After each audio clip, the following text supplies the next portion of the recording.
Well, here I'm with Mike on one side, May on the other side, visiting Jersey from Thailand. Mike's from Jersey. I just want to get some observations, not so much on Jersey, but more on Thailand.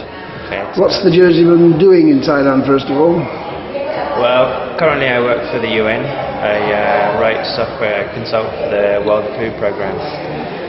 So the system I'm working on is for food distribution.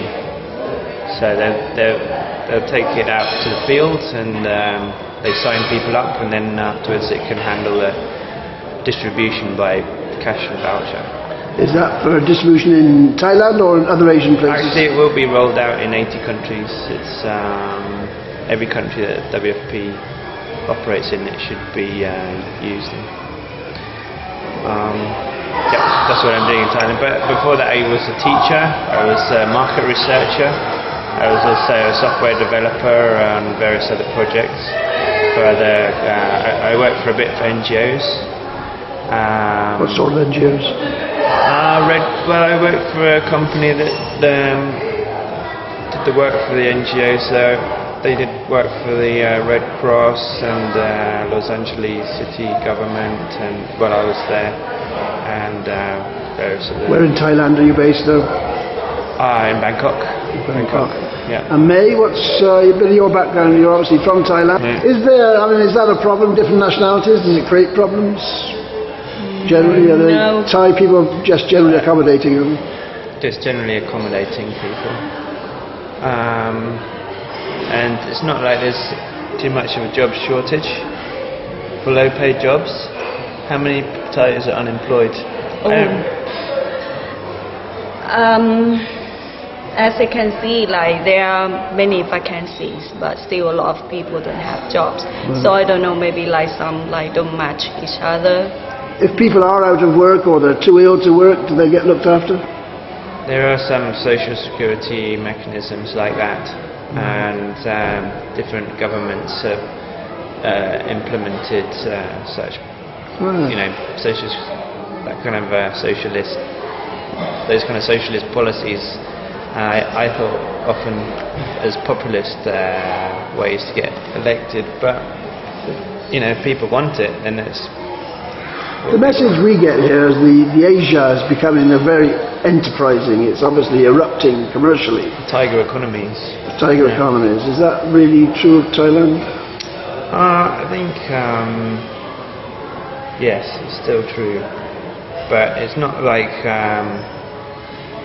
the 80s and the 90s when it was really booming.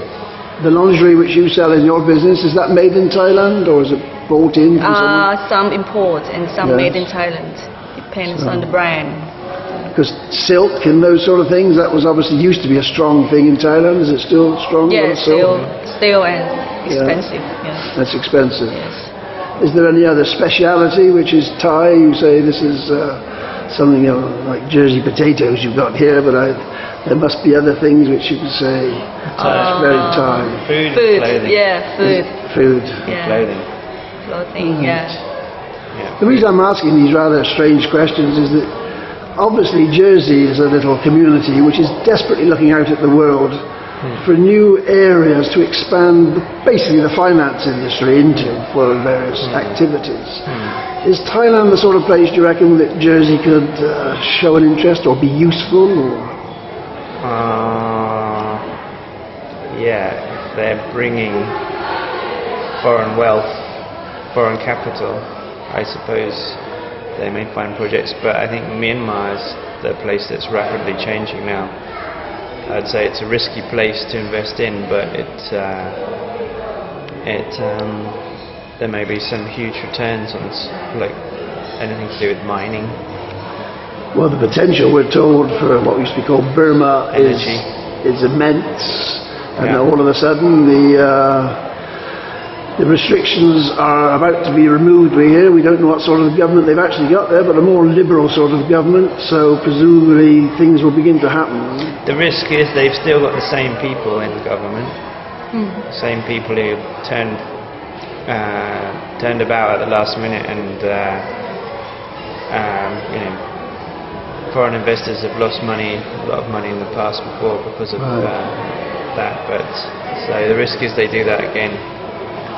But in Thailand, who are the big outside countries that are interested? Who are they? Or is it entirely Japan. Thai people running it for themselves? Japan, China. China's interested in every country around Southeast Asia, I'd say, because. What are they after? Resources, minerals, that sort of thing?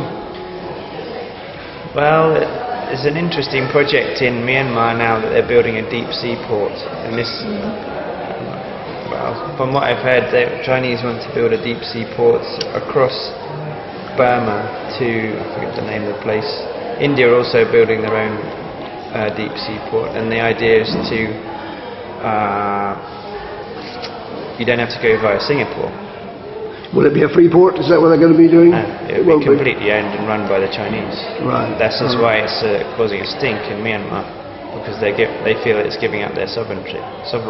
Right. But the government's already made deals behind closed doors. Container type port, that sort of the modern type of big container port, like Felixstowe was when it opened. I don't think and a huge railway going across Myanmar into China. Completely owned and completely run by Chinese. No Burmese involvement. And what will the Burmese get out of it? They'll obviously get a fee per annual or something. I think maybe the government officials will get a fee out of it. But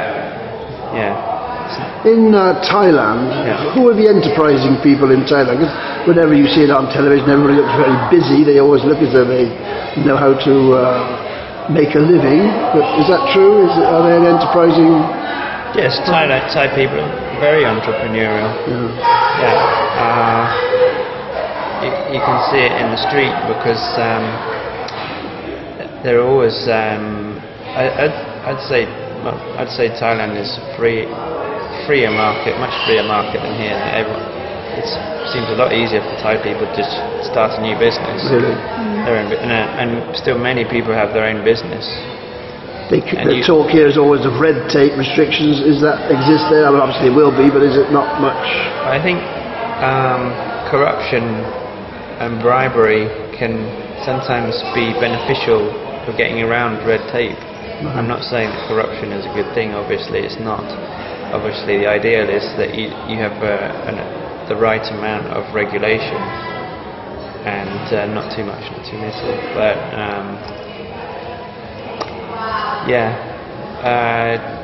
I don't know, because I've never set up a business. I know that for a foreigner it's tricky to set up a business because there are more hoops to jump through. Does your company that you work for in the lingerie, do they have overseas departments, or is it strictly a Thai business? Yes, we have we've just got some in China, I think, and some in European country. I don't remember. Is there much interest in the European market, or is it mostly Asian markets you look at? For generally Thai people for doing business? Now we just in Thai market. Thai market. Yeah. Mostly Thai market. Yeah. But my company as I heard, I've been here not long ago, but they just started to go out of Thailand, So I think can get good money from European and China as well. I guess you're in your 20s, if it's not unfair to put an age on you, and you've been in Thailand how long? I've been there 7 years. Is it visibly changing? Or? Yes, changing. Yeah. It's becoming a more affluent society and more internationally aware because now many more Thais are educated abroad in places like the US, Australia and UK. And so now you've got these well-educated affluent Thais who are setting up their own businesses and they know how to deal with foreigners. Do you find that things have noticeably changed in 20 years? And what do you notice most? What is changing about Thailand? In Thailand, I think a lot more foreigners will come and do business in Thailand, and more foreigners will live in Thailand. When you started school, what age did you start school in Thailand? In Thailand, now, maybe like. When you were a proper- child, when you were a youngster, when you were a school child, 6. Six. When it was 6. Yeah. and is that state school, government school, private school? Government school. Government school, and that's Yeah. available for all children. They all go to Yeah, school yeah, and until now- they're 15, 16. Yes. Now, like the government offer the free school for the government schools only, Right. like until they finish university. Right. And if you wanted to go to university overseas, do you get a grant to do that, or do you have to pay that also? We might get like scholarships Right. from the governments or from the private companies and like that. And then when we come back, we have to pay back, or we work for the government back. Right. Oh, I see. So it's not like a loan, but you have a commitment to come back and work for and them. work for them. Yeah. Right. Special skills, doctors, architects, Yeah, all those yeah. sort of things. Yes. Do you train them in Thailand? Yes. All trained in Thailand. Yeah. Yeah. So, to conclude, if I might say, our little grand tour, immediate tour of Thailand, is it an optimistic place to be? Yeah, I think. It's optimistic in what sense? From a business. Well, do you feel that there's a future there? Like a lot of people in Jersey are very pessimistic. They Yeah. feel there's a crash about to come, and they're all Yeah. wondering what can they do after finance? What can they do instead of finance? Yeah. But Thailand, of course, it's a big country. There's a lot of and you presume you've got resources, so there are options, aren't there? There are more options. Yeah, I mean, Thailand has. Thailand has. It's a big country, yeah. So it's got a diverse market, But the problem is Jersey's too small. I mean, they've got the old tourism and agriculture to fall back on. But the irony is, Ultimately, people may have to accept that they're going to be poor. what you've done is what a lot of Jersey people did in the past. You've left the island and gone to seek your fortune, if it's your fortune you're looking for, overseas. Now, a lot of Jersey people have done that. Now, the development of the finance industry here is that people are going out to other countries, China, India, looking at Brazil, looking at Russia maybe, looking for other markets, other areas. Yeah. And obviously Thailand is a potential. It's not talked about. Singapore, as you say, is the main centre for commerce, but there's going to be such a huge activity going on in Asia, isn't there?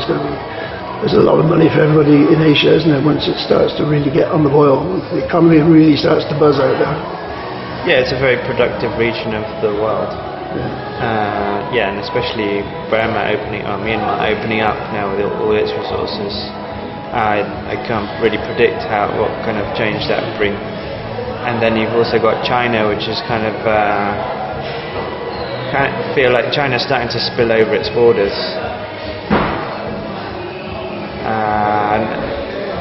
But Yes, May, you're obviously from Thailand. Yes. What's your background there? Yeah, I was born in Bangkok, and I'm from Bangkok, and I'm a merchandiser for lingerie department for a department store called Robinson. And like my work is just like deal with all suppliers for lingerie. Yeah. Now, there may be, I don't know how many, but we're told maybe a couple of thousand Thai people living in Jersey. I don't know if it's that many.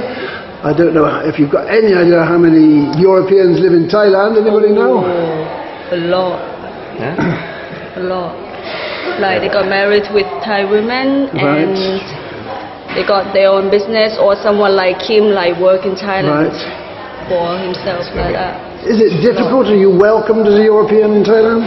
No, not difficult. You just have to continue the Thai visa every 3 months, something like that, but it's easy. From Thai people, I feel very welcome. Right. Yeah. Government, well, some people complain about the visa regulations because they do like have quite a lot of some difficulty in always having a visa if you want to live there. And even if you're married, you still have to report every 3 months where you're living and stuff like that. So, that's the only real problem, I'd say. Is there any restriction on taking housing or? You can't own land. You can't own land. Only condominiums. As a foreigner. You can occupy flats, that sort of thing. Yeah. You can own an apartment. Oh, Yeah, you can own them. I think you can own like 49% of a house. you can own 49% of a business. So if I arrived in Thailand tomorrow and I had money in my pocket, I could buy a flat Yes. and I could get a job or not. Was there work permits? Yeah, you could probably get a job. You can but- get a job, but not sure if you can get work permit over Right. there. Do any other nationalities go there? Like we've obviously got a lot of Eastern Europeans come to Jersey looking for jobs, generally at the lower end of the work scale, doing the catering jobs, that sort of thing. Do people go to Thailand to do the lower end, or have they got sufficient people there to do their own jobs? Yes, Thailand has a supply of cheap labour and Thai people, but there are jobs like construction work or very low paid jobs may be filled by Burmese or Cambodians, and many of those would be illegal workers. We hear about the great Chinese expansion. Is that affecting Thailand? No, we got a lot of Chinese people in Thailand long time ago, Right. so it's just like feel the same. But now I feel like Burmese people, more Burmese and Cambodian people come to Thailand to work. My opinion. One aspect about Thailand which we talk about its features, but it's thought in most men's mind is about Thai brides going there for Right. sex in Thailand, Yeah. very pretty young ladies and Yeah. so on. Yeah. There seems to be a limitless supply of them, but they seem to be a very willing participant. They don't seem to be coerced into the business of marrying Westerners or so on. Is that how it is? I mean, is it just an accepted part of Thai life? Well, obviously, it depends on the person and the relationships. Well, the particular situation, but for sure, you're right to say that there are. I mean, not a limitless supply, but there's certainly a large supply of Thai women, because I mean there are various factors playing into this. One is I think there are just like slightly more Thai women, slightly more women than men in Thailand. I think there's quite a high death rate amongst men. I believe there are about maybe 1 million more women than men in Thailand of the kind of marrying age. Thai men also you've got conscription in Thailand, so they're going to the army. Or they still have conscription? Yeah, Only for men? only for men, right? Yeah, only for men. Oh, right. So a lot of them are out of the game for a couple of years. I mean, when you were growing up in school, and what do your friends at school, what do they say about Western men? Is it something they view with apprehension, or what? Is it just... Let's say like still a lot of Thai people still think that foreigners are rich. Yeah, based on like people around me, not my friends. Yeah. Right. I mean, obviously, it used to be in England a society thing. A young woman would marry an aristocrat. That was the who could marry a prince or something like that. It's the sort of dream, isn't it? Is there a little bit of magic about it like that? Oh, I married a rich Westerner. Is it that, or is it much more? To me, like I don't really care much about like rich Western guys like that, you know. Like, but seems like it's especially old people in Thailand like still stick that like Western guys, especially old men, are rich and yeah, they are rich. There must be plenty of rich Thai guys. There can't be. There's no shortage of wealth there. There's cultural differences that come into play, which are like quite an inequality between the expectations on women and men. Where the son of a family would be expected to have many girlfriends and play around and have a good time for as long as he wants, really. There's no pressure, I think, on men to marry, would you say? But on women there's definitely a pressure to marry early, and also there's pressure for women to marry up, which creates a big But Thai guys... for women, because they're few. Thai guys, as much as any guys, will want families, they will want children, they will want people to carry on their name, won't they? So they must be, they have all those feelings. Yeah. You speak to the taxi drivers, a lot of the taxi drivers have got, seem to have like 2 or 3 kids by one wife and another kid by another wife and then another kid somewhere else. And the legal system accommodates that, does it? The social security system accommodates that sort of arrangement? I'm not sure the legal system is what's accommodating it, but just cultural expectations that's kind of accepted. Yeah. And then, I don't know if it's true, but whenever I ask Thai women like what percentage of Thai men are gay, homosexual, then they'll say about 50%. 50%. Which can't be true, but I mean, I think globally it's about 10% or 7% or something. I think Thailand must be higher than normal. If you think of film stars, do you think of Western film stars or other Thai film stars? You think of pin-ups when you're a child, schoolgirl, and you have some pin-ups on your wall? Only Thai. Only Thai. Only Thai, because at that time, like the Western style and Western stars like were not popular like right now. Right. Yeah, and it's because like I was a kid, and so I didn't know about them. Okay. Well, I thank you for your time. Thank you much indeed.